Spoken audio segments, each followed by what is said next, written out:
자, 오늘 영광의 직분, 직분의 영광이라는 제목으로 은혜를 나누고자 합니다. 우리가 살아가면서 불편하지만 자주 듣고 하는 말이 이제 위기라는 말입니다. 위기의 순간에 누가 필요할까요? 뛰어난 리더십을 가진 훌륭한 지도자라고 말할 수 있을 겁니다. 이런 생각하면 이제 이런 얘기하면 여러분의 생각에 뭐 대통령이나 국회의원 같은 큰 일을 하는 정치 지도자들을 떠올릴 텐데 저는 그런 영역을 말하고 싶은 것이 아닙니다. 하나님께서 우리에게 허락하신 이 공간, 지금 살고 있고 몸 담고 있는 공간을 말하는 겁니다. 즉 교회와 내 가정 그리고 내가 속한 공동체에 필요한 지도자를 말하는 겁니다. 저는 이런 분을 경건한 어른이라고 말하고 싶습니다. 경건한 어른요. 여러분에게 묻고 싶습니다. 여러분은 인생의 어려운 문제를 만났을 때나 신앙에 고민이 생겼을 때 찾아갈 수 있는 어른이 있습니까? 인생의 어려운 문제를 만났을 때, 신앙에 고민이 생겼을 때 찾아갈 수 있는 어른 말입니다. 제가 말씀드리는 어른은 목사나 장로 같은 직분을 말하는 것이 아니고 나이가 지긋한 분을 말하는 것도 아닙니다. 제가 말하는 어른은 재능이나 업적으로서가 아니라 그의 경건한 영향력을 인정하기 때문에 웃어른으로 바라볼 수 있는 사람을 얘기합니다. 자, 이런 사람을 경건한 어른이라고 그러죠. 저는 경건한 어른을 이렇게 좀 나름대로 구분하고 싶습니다. 하나님을 정말 아는 사람, 상한 심령으로 하나님께 나아갈 줄 아는 사람, 자기 자신보다 그리스도께 푹 빠지는 법을 아는 사람, 거룩하면서 자라가는 사람, 존재감으로 주님을 향한 마음을 느끼게 해주는 사람, 불신자들에게 경건한 영향력으로 다가가는 사람, 이런 사람이 제가 말씀드리는 경건한 어른입니다.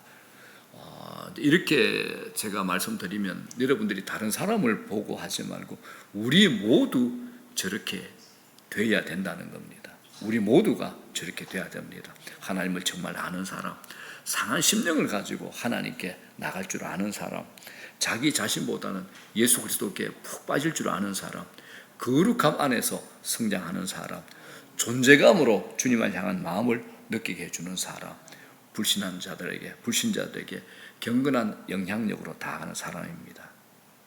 자, 다가오는 7월 14일 둘째 주일에 우리 교회는 장로와 그리고 안수집사, 권사를 선출합니다. 너무나 감격스럽고 감사한 일입니다. 자, 사랑하는 여러분, 교회는 사람들로 이루어진 조직이라는 점을 부인할 수는 없습니다. 그러나 교회는 그것 이상입니다. 교회는 영이신 하나님의 집입니다.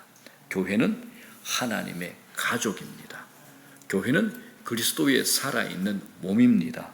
교회는 거룩한 성령께서 거하시는 성령의 전이다라고 성경은 우리에게 분명히 가르치고 있습니다. 더불어 목사는 교회 조직의 우두머리가 아닙니다. 교회 안에 있는 다양한 조직들은 사람이 주인이 되어 운영하는 기구가 아닙니다. 교회에서 행하는 투표는 교회가 민주주의 체제임을 의미하는 것도 아닙니다. 교회는 성삼위 하나님께서 다스리고 주관하시고 이끄시는 신비한 유기체입니다. 이걸 교회라 그럽니다. 하나님께서 교회에 목사와 장로, 안수집사, 권사라는 직분을 주신 이유가 무엇일까요? 교회의 직분은 교회의 건강을 위해서 주신 몸의 뼈대와 같습니다. 그래서 교회가 온전하게 세워지고 본래의 기능과 목적을 제대로 수행하기 위해서 주님께서 교회에 직분을 주셨습니다. 주님께서 교회에 직분을 주신 겁니다.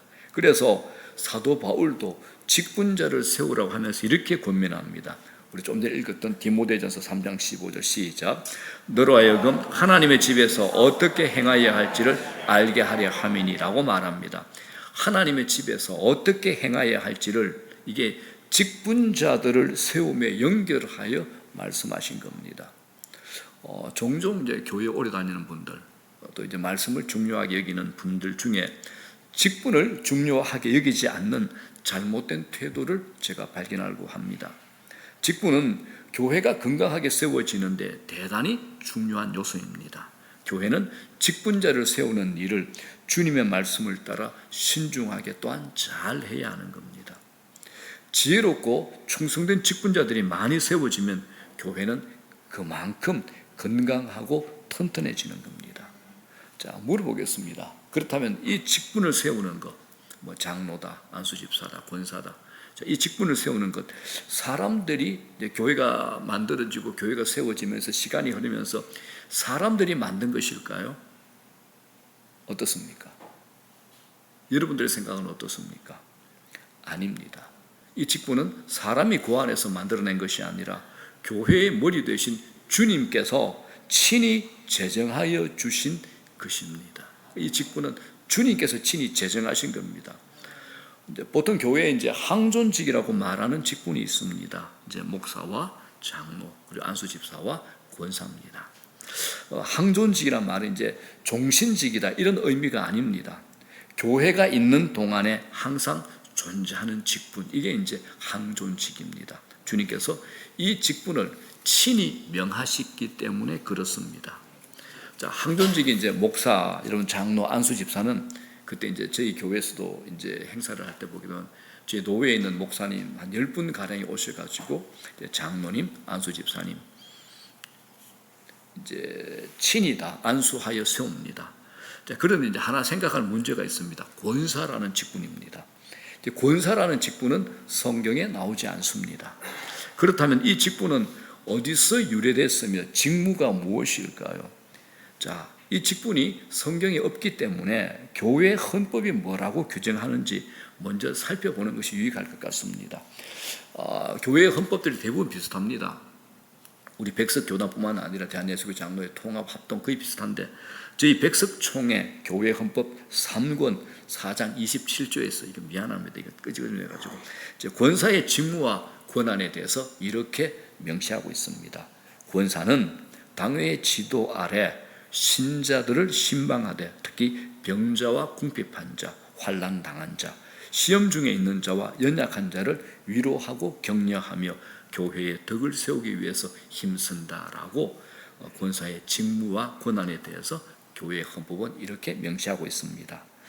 자, 성경에 없는 권사 직분은 본래 미국 감리교회에서 시작이 됐습니다. 한국에는 아펜젤러 선교사가 도입한 것으로 알려져 있습니다. 한국교회 초기에 평양 지역의 장로교회에서 부인들을 대상으로 그 역할을 담당하는 여교역자들을 권사라고 불렀습니다. 후에 이제 1970년도 경에 각 교단들이 자기의 헌법의 권사도 항존직으로 규정을 하게 된 겁니다. 그래서 목사, 장로, 이제 안수집사, 권사들이 항존직에 포함이 되는 겁니다. 특별히 이 항존직이라는 직분은 사람의 지혜가 만들어낸 것이 아니라 주님께서 명하신 것이라는 것을 분명히 아셔야 됩니다. 그러므로 이 항존직의 직분자들은 자신이 맡은 직분을 주님께서 주신 은사로 이해하게 될 때 이건 이 직분을 가지고 주장하는 자세가 아니라 겸손히 순종하는 자세로 직분을 감당할 수 있어야 할 겁니다. 우리 모두가 다 기억할 게 있습니다. 이 직분은 절단코 절대로 계급 아닙니다. 결단코 아닙니다. 교회는 상명하복의 계급 구조가 아닙니다. 목사가 명령하면 제일 밑에 이제 성도들이 복종하는 이런 구조가, 이 계급 구조가 교회는 절대 아닙니다. 교회는 목사, 장로, 안수집사, 권사, 서리집사, 성도 이런 순서로 구성된 상하 질서가 아닙니다. 오히려 성도가 가장 존귀한 신분입니다. 많은 분들이 오해를 합니다. 안수집사가 장로되고 여집사가 권사가 되면 성진했다, 축하한다 이렇게 하는데 이런 개념은 성경 어디에도 없습니다.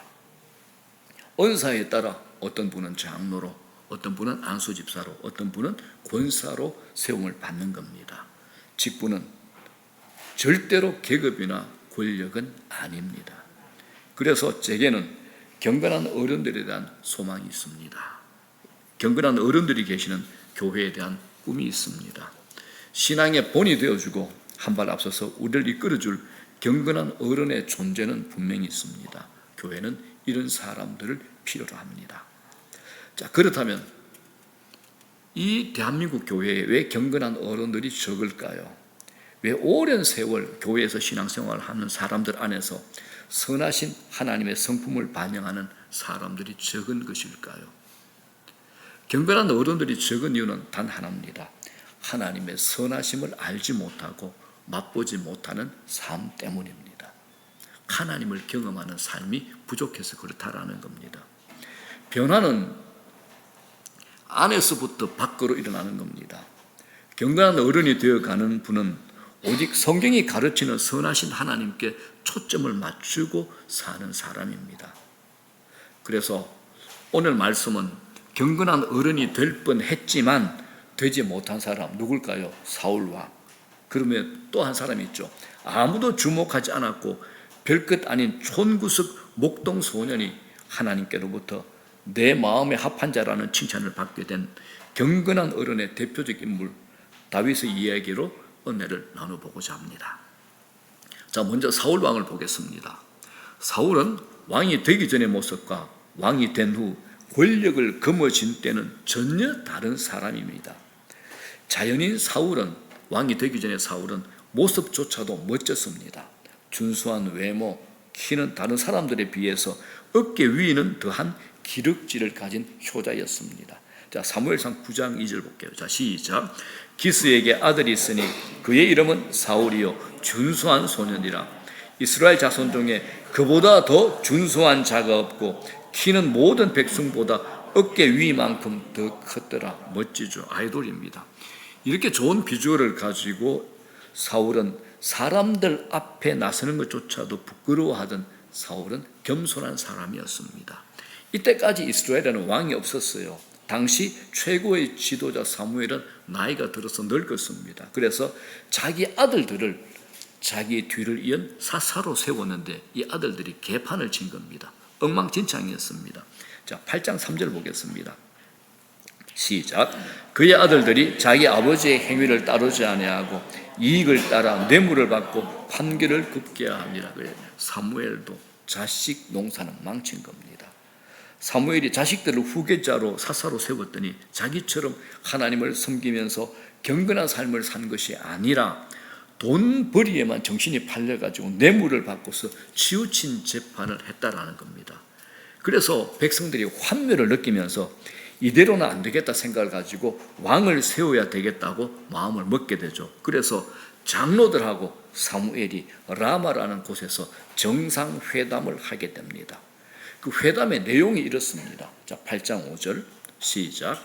그에게 이르되 보소서 당신은 늙고 당신의 아들들은 당신의 행위를 따르지 아니하니 모든 나라와 같이 우리에게 왕을 세워 우리를 다스리게 하소서 한지라. 장로들의 말이 이런 말이죠. 사무엘이여, 우리가 왕을 원하는 세 가지 이유가 있어. 먼저, 첫째, 당신이 늙었다는 것. 둘째, 당신의 아들들이 당신이 행한 것처럼 경건하지 못하다는 것. 셋째, 우리도 다른 나라처럼 하고 싶은 게 있는데 우리를 다스릴 왕을 세워주시오. 이 세 가지 요구였습니다. 이건 당시 최고의 선지자 사무엘의 마음을 굉장히 아프게 했습니다. 사무엘은 이 일을 가지고 하나님께 나아가 기도를 했습니다. 그때 하나님의 응답이 뭐냐? 사무엘아, 그들의 말을 들어주어라 였습니다. 그리고 하나님이 이렇게 말씀합니다. 그건 그들이 너를 버림이 아니야. 나 여호와 하나님을 진정으로 인정하지 못하는 것이기 때문에 그렇다라고 슬픈 말씀을 하셨습니다. 자, 8장 7절 시작. 여호와께서 사무엘에게 이르시되 백성이 네게 한 말을 다 들어라. 이는 그들이 너를 버림이 아니요 나를 버려 자기들의 왕이 되지 못하게 함이니라. 그래서 이스라엘에게도 왕을 세울 수 있었는데 그 방식이 제비뽑기였습니다. 12지파에서 각 지파에 1000명씩 총 몇 명이죠? 12,000명 가운데 제비뽑기를 했는데 누가 뽑혔을까요? 사울이 뽑힌 겁니다. 그래서 제비 뽑힌 왕으로 사울이 드러나야 되는데 그 자리에 안 나타나는 겁니다. 백성들이 걱정이 됐죠. 그때 누가 찾아주느냐? 하나님이 찾아주시는 겁니다. 10장 22절 뭐라 그럽니까? 여호와께서 대답하시되 그가 짐 보따리들 사이에 숨었느니라 하셨더라. 자, 이랬던 사울입니다. MBTI의 I죠. 그죠? 그 다음에 지극히 소극적이고 쫀쫀한 사람이었습니다. 이런 사울이 왕이 되어 권력을 쥐고 권력의 맛을 보게 되자 열 길 물속은 알아도 뭐죠? 한 길 사람 속은 모른다. 이 속담처럼 완전히 다른 사람으로 변해버린 겁니다. 이스라엘의 초대 왕, 저 사울이 왕에 대한 성경의 평가는 이렇습니다. 자, 사무엘상 15장 11절 시작. 내가 사울을 왕으로 세운 것을 후회하노니 왕이 여호와의 말씀을 버렸으므로 여호와께서도 왕을 버려 왕이 되지 못하게 하셨나이다. 이 평가입니다. 그가 결정적으로 저지른 두 번의 불순종 사건은 다 공교롭게도 예배와 관련해 있습니다.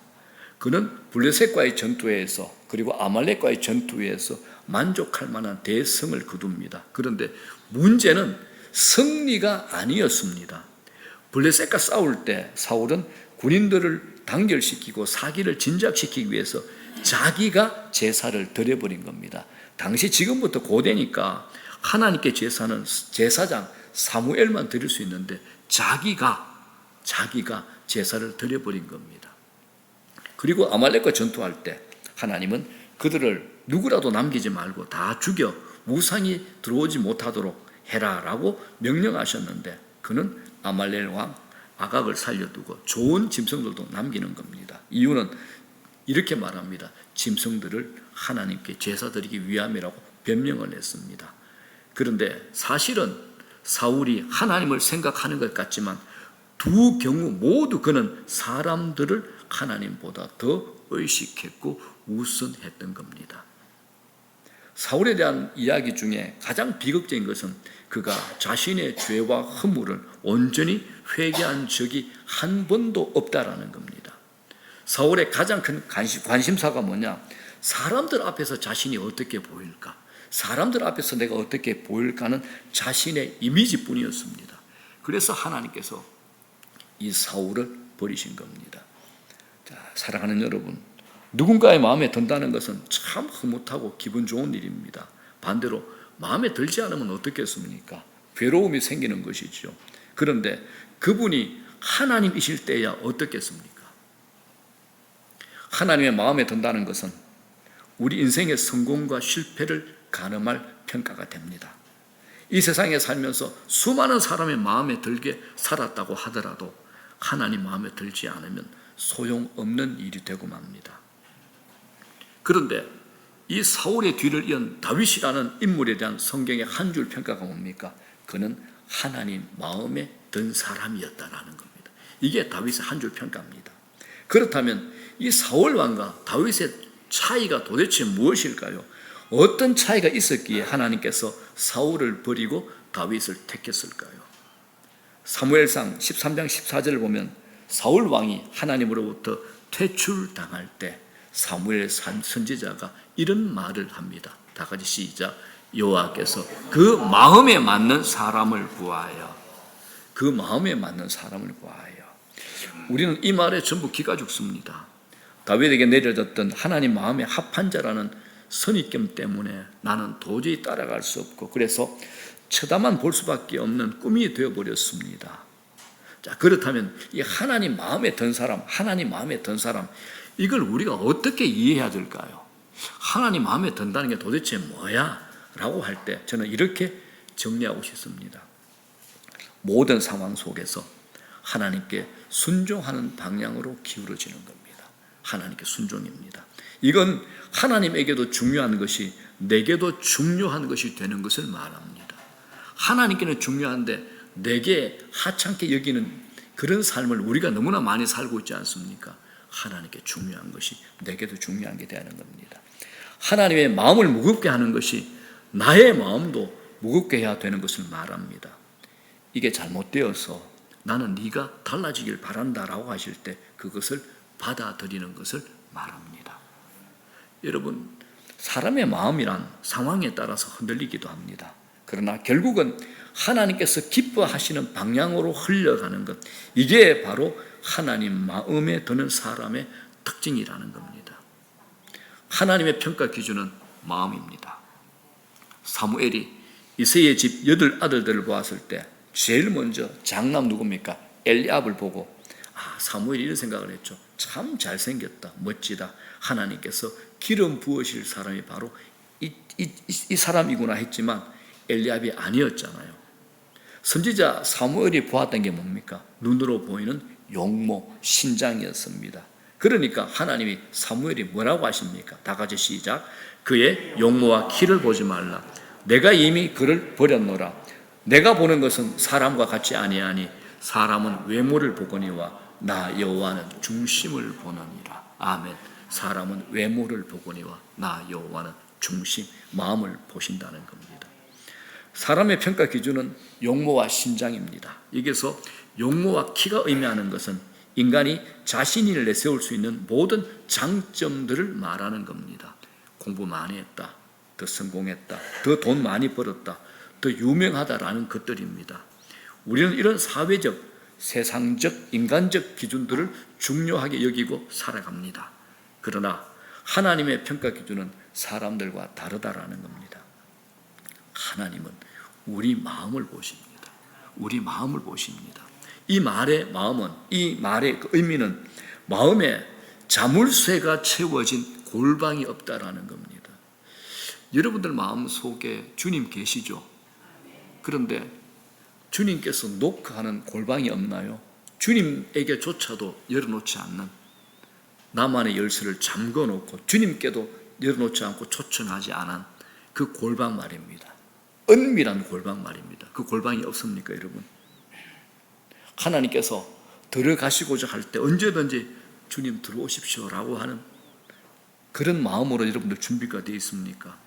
우리는 하나님마저도 들어올 수 없게 자물쇠로 채워버린 자신만의 골방이 있다는 것을 자신은 다 알고 있을 겁니다. 하나님은 절대로 우리가 우리 마음을 열지 않으면 들어오시지 않으신다는 겁니다.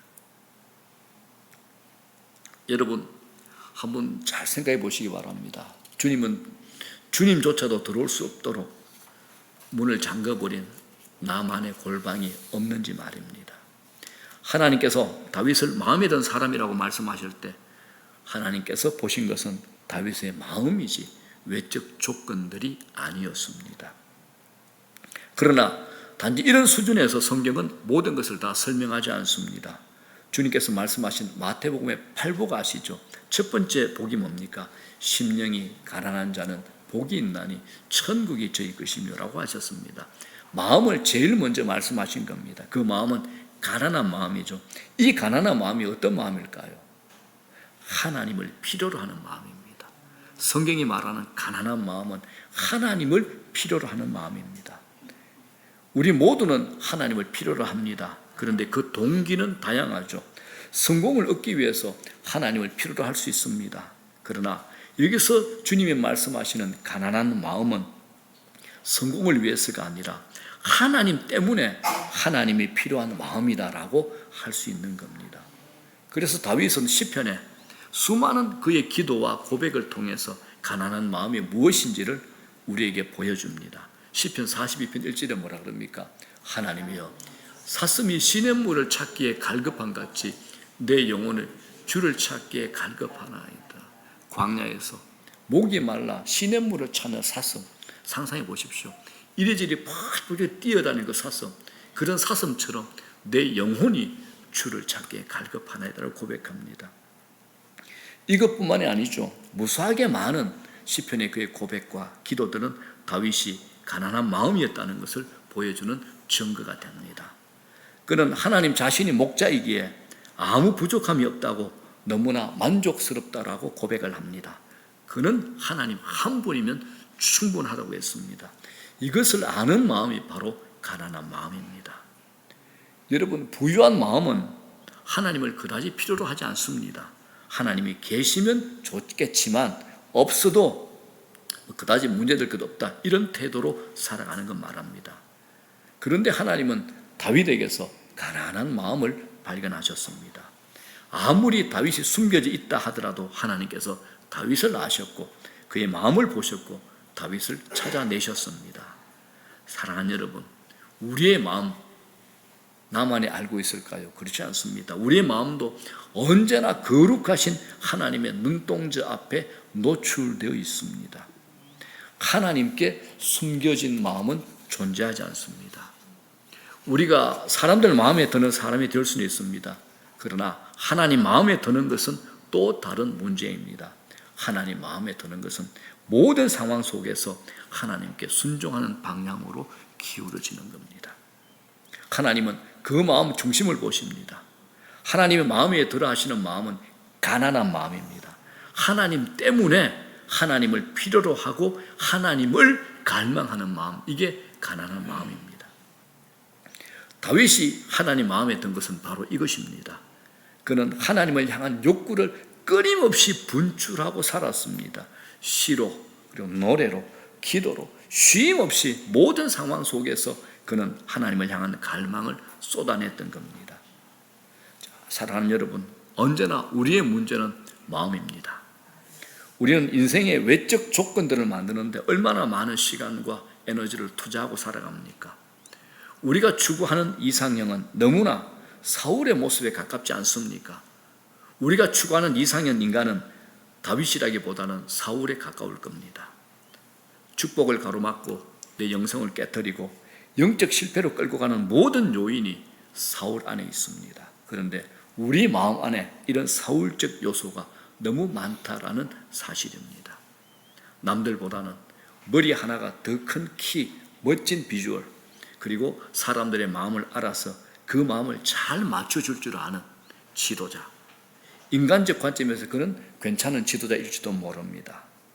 그러나 하나님은 그를 버리셨습니다.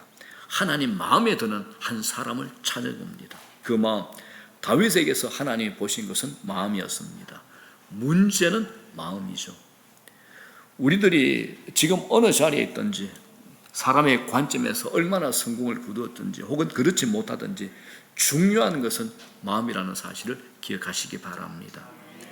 사람의 관점에서 아무리 위대한 성공을 거두었다 할지라도 거룩하신 하나님께서 지금 여러분 마음을 보시며 마음에 들지 않는다라고 하신다면 우리 인생은 세상에서 가장 비참한 인생이 되고 마는 겁니다. 그러나 비록 지금 사람의 관점에서 내놓을 것이 없다 할지라도 하나님이 그 마음을 보시고 진짜 내 마음에 드는구나 라고 하시면 그보다 더 성공한 인생은 없을 겁니다. 이것이 성경의 일관된 관점입니다. 하나님을 향한 갈망, 하나님 때문에 하나님을 필요로 하는 그 마음을 구하십시오. 모든 상황 속에서 하나님께 순종하는 방향으로 기울어지는 것, 그것이 바로 하나님께서 보시고 하나님 마음에 들어 하시는 겁니다. 하나님 마음에 들은 다윗은 놀라운 복을 받았습니다. 성경에는 다윗의 경제력과 국방력을 단번에 알 수 있는 한 가지 기록이 등장을 합니다. BC 1000년경에 다윗은 그의 국민들 가운데 군대에 나갈 만한 군인의 숫자가 성경에 나옵니다. 130만 명. 지금부터 3000년 전 고대에 팔레스타인 땅에 군인의 수가 130만 명. 그런데 그보다 200년 뒤에 세계 제국을 만든 아수르의 주력 부대가 18만 5천 명. 비교되지 않습니까? 그러니까 다윗의 모든 경영에 하나님이 개입했다는 것을 우리가 알 수 있는 겁니다. 다윗의 인생 하나님이 높여주셨죠. 왜요? 그의 중심에는 흔들림이 없는 하나님을 향한 중심성이 있었기 때문입니다. 다윗이 하나님 마음에 들었던 것은 그의 마음 때문입니다. 하나님은 마음으로 평가하십니다. 신앙은 근본적으로 마음에 관한 겁니다. 어떤 마음이냐 하는 것이 매우 중요합니다. 하나님 마음에 들어 하시는 마음은 가난한 마음, 하나님을 필요로 하는 마음, 언제나 은혜를 구하는 마음입니다. 그리고 하나님은 그런 사람과 함께 하시기를 기뻐하십니다. 여러분, 사람도 동일하지 않습니까? 여러분은 교만한 사람, 자기를 높이는 사람과 같이 있으면 마음이 즐거워집니까? 인간도 그런데 하물며 하나님께서 어찌 피조물의 교만함을 기뻐할 수 있겠습니까? 자, 이제 말씀을 정리합니다. 한 달 후면 저희 교회에서 영광스러운 항존직 선출을 하게 됩니다. 다윗과 같은 경건한 어른이 되고자 하는 간절함이 있는 분이면 좋겠습니다. 누구나, 저도 저기는 한참 못 미칩니다. 그런데 간절함이 있어야 된다는 겁니다. 저는 이런 어른을 경건한 어른이라고 부르고 싶습니다. 다윗 같은 경건한 어른은 이렇게 말할 수 있을 겁니다. 다 같이 한번 읽어볼까요? 우리 모두가 이렇게 되면 좋겠습니다. 다 같이 시작. 하나님을 정말 아는 사람, 상한 심령으로 하나님께 나아갈 줄 아는 사람, 자기 자신보다 그리스도께 푹 빠지는 법을 아는 사람, 거룩함에서 자라가는 사람, 존재감으로 주님을 향한 마음을 느끼게 해주는 사람, 불신자들에게 경건한 영향력으로 나아가는 사람, 이런 사람입니다. 어느 목사님께서 자신을 위해 해외에서 중보 기도하시는 성도로부터 받은 메일을 이렇게 밝히셨습니다. 제가 참 은혜가 돼가지고 제가 이렇게 공개를 합니다. 이런 기도 제목이었습니다. 목사님을 위한 기도는 시간이 흐르고 환경이 바뀌어도 결코 변질되시지 않기를 모든 지도자들한테 구하는 거죠. 큰 교회가 아니라 영적으로 건강한 교회를 이 땅에 세워 가시어 많은 영혼들을 구원하시는 깨끗하고 능력의 통로가 되시기를 간절히 기도하고 있습니다. 라면서 이 메일을 밝혔습니다. 저뿐만 아니라 우리 모든 항존직들, 또 여러분 모두가 이런 성도가 되시기를 소망합니다. 자, 여러분들은 우리 화미교회가 어떤 교회가 되기를 구하고 바라고 계십니까? 직분이 온전하면 교회가 건강해집니다. 직분이 온전하면 교회가 건강해집니다. 교회의 강단에서 말씀이 선포되는 것으로 충분하지 않습니다. 이건 말씀이 부족하거나 무능하다는 말이 아닙니다. 말씀이 선포되고 그 말씀에 온 교회가 순종하여 하나님의 뜻을 이루어 가려면 주님이 친히 신약 성경에 명시한 대로 직분을 세워야 되고 직분자들이 하나님의 뜻에 합당하게 직분을 수행하는 일이 일어나야 된다는 겁니다. 저희들이 장로, 안수집사, 권사를 선출할 겁니다. 너무나 감격스럽고 감사한 일입니다. 이를 통해서 우리 화미교회가 더 건강한 교회로 발돋움하는 귀한 은혜의 역사가 펼쳐지기를 기대하고 또 기도하시기 바랍니다. 그러나 아직 신앙의 연수나 믿음의 분량으로 대상이 되지 않는 분들에게 권면합니다. 여러분들에게도 이제 대상이 되는 그 해가 곧 다가올 겁니다. 그렇기 때문에 간절히 소망합니다. 교회의 구경꾼이 되지 마시고 주님이 명하신 이 직분에 나도 참여하겠다는 거룩한 욕심을 가지시기를 바랍니다. 구경꾼이 되지 마십시오. 나도 주님이 명하신 이 직분에 참여하겠다라는 거룩한 욕심을 반드시 가지시기를 바랍니다. 디모데전서 3장 1절에 이렇게 얘기합니다. 미쁘다 이 말이여 곧 사람이 감독의 직분을 얻으려 함은 선한 일을 사모하는 것이라 함이로다. 주님께서 교회에 주신 직분이 이렇게 아름답고 귀함을 알고 내가 한 번 사는 인생을 주님께 드려 주님의 몸 교회를 건강하게 세우고 튼튼한 교회가 되는 일에 내가 쓰임받고 싶다, 이런 마음을 가지시라는 겁니다. 개인적인 탐욕이 아니라 주님의 몸인 교회를 향한 사랑으로 여러분의 마음이 뜨거워지고 그 일에 여러분의 인생이 드려지는 영광을 얻기를 사모하시라는 겁니다. 교회를 출석만 하는 것으로 만족하지 마시고 한 번 사는 인생, 주님께서 피 흘려 사신 이 교회를 세우고 건강하고 튼튼하게 세우는 일에 쓰임받는 인생으로 사시기를 주의 이름으로 축복합니다. 물론 직분이 없어도 주님을 잘 섬길 수 있습니다. 그러나 성경은 이렇게 말합니다. 이걸 기억하십시오. 집사의 직분을 잘한 자들은 아름다운 지위와 그리스도 예수 안에 있는 믿음의 큰 담력을 얻느니라. 아름다운 지위, 예수 안에 있는 믿음의 큰 담력을 얻을 수 있다는 겁니다. 우리 화미교회에서 또 장로로, 안수집사로, 권사로 섬기고 있는 분들, 또 저희들이 선출하여 피택되실 분들에게 이런 모든 복된 영광이 있으시기를 주의 이름으로 축원합니다. 직분으로 세움을 받는 분들, 또 직분을 소망하는 분들에게 인생의 큰 축복의 사건이 되기를 바랍니다. 이 직분자 선출이 우리 화미교회에 큰 축복의 사건이 되기를 주의 은혜로 구합니다.